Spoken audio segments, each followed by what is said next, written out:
Back in the 19th century, jewelry wasn't just a pretty accessory. Oh no, it was a secret language, a way to whisper your love, shout your grief, or show off your status.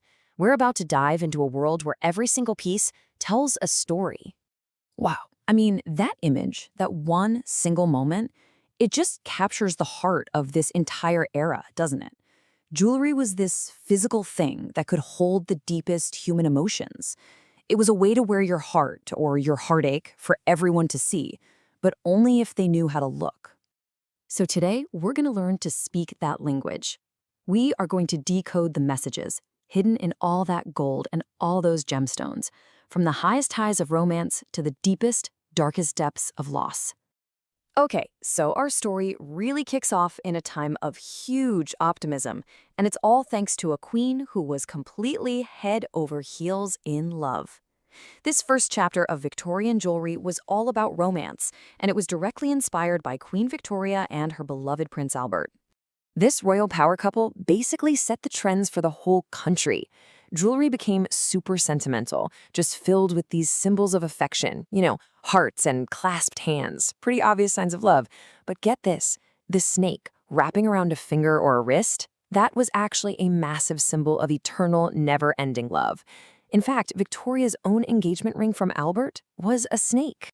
And this is where it gets really clever.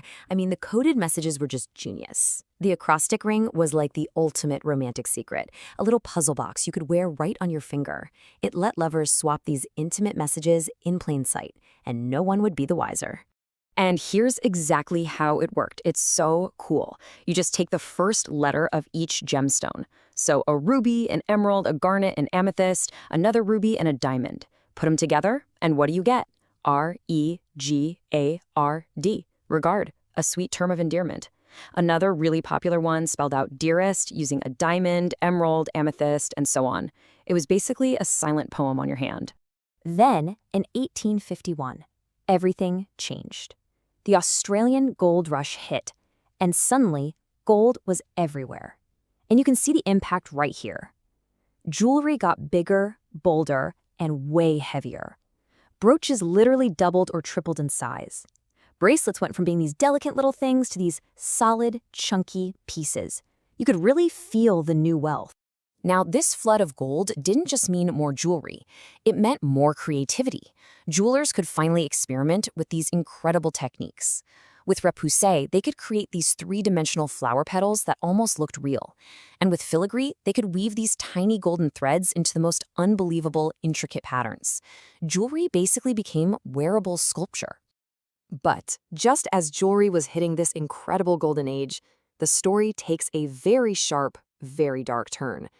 The era of romance was about to come to a sudden and really tragic end. So, if there's one date to remember from all this, it's December 14th, 1861. Prince Albert died, and Queen Victoria's grief was so profound that it plunged the entire empire into a state of mourning that would last for decades. And it completely rewrote the language of jewelry. And just like that, all the vibrant colors of the Romantic era just vanished. Everything was replaced by solemn black. Jet, this deep black fossilized wood, became the go-to material. But the most intimate pieces, well, they contained human hair.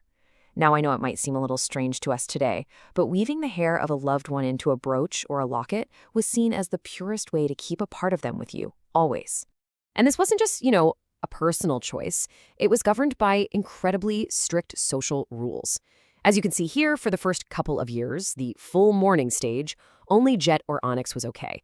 After that, in second mourning, you could start to bring in a little gray or white. It was this slow, super regulated return to color that was meant to mirror the stages of grief itself. Right around this same time, a new technology was completely changing how people remembered the dead. Photography meant that you could now carry a true, detailed image of your loved one. So a locket didn't just hold a tiny painting anymore. It held a real face, creating this powerful emotional bridge to the person you lost. But of course, life did go on. While mourning really dominated the culture, jewelry still played a huge role in celebrating all of life's other moments, and in making it very clear where you stood in society. Yeah, your jewelry was basically a billboard for your social standing. The upper classes, they were wearing custom pieces with diamonds and sapphires. The growing middle class had access to really beautiful gold work with stones like garnets and amethysts. And the lower classes were more accessible stuff, like jet, or even polished steel that was made to look like diamonds. And boy, did they wear a lot of it. Necklaces were super long, often draped all the way to the waist.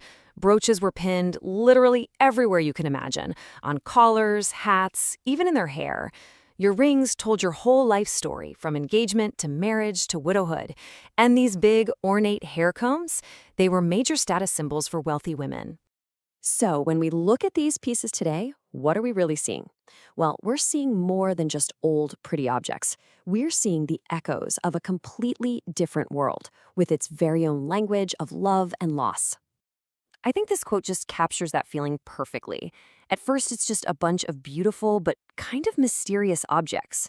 But once you learn to read the symbols, the snake, the color black, the acrostic stones, this entire world of human stories just opens right up. It all clicks. And that's really the heart of it all. These pieces are time capsules. They carry the weight of entire lives within their tiny frames. They witnessed weddings and births and funerals.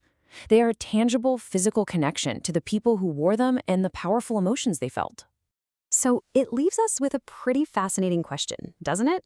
In our world where we don't have such a formal language of objects, what things do we use to carry our most important stories? What are the modern versions of a Victorian mourning brooch or an acrostic ring? Something to think about.